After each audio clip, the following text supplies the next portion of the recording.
The man used a small knife to pry open his glasses, stacking the two lenses on top of each other. Then he reached out and snapped off a pine branch, pulled off the pine cones, and chewed them up before spreading the sap into the gap between the two lenses. This created a magnifying glass. Next, he filled the lens with water. After finishing all this, he grabbed a piece of dry grass, focused it with his newly made magnifying glass, and soon, under the sun's rays, the dry grass started to emit white smoke. As the man blew on the fire, the flames grew stronger, but then, surprisingly, he picked up a cup of water and poured it over the newly started fire, extinguishing it. Listening to the sound of rocks crackling as they met the water, the man quickly pulled out his knife and started digging at the scorched spot. Soon, an iron nail embedded in the rock appeared. The nail was connected to the man's ankle. It turned out he was a deserter. His commander had trapped him on the battlefield, forcing him to fight until the very end. Before leaving, the commander had given him some food and bullets, but the man didn't give up.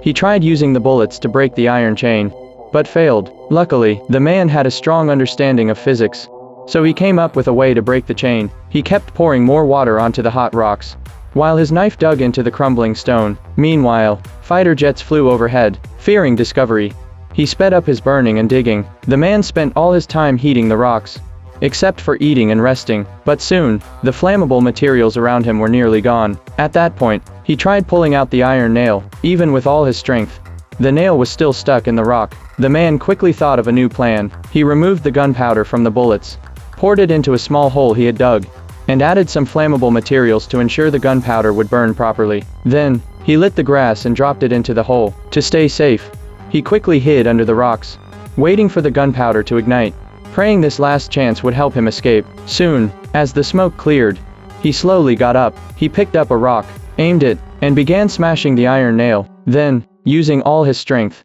he pulled the nail out. The man was overjoyed, but little did he know, he was about to face a new crisis.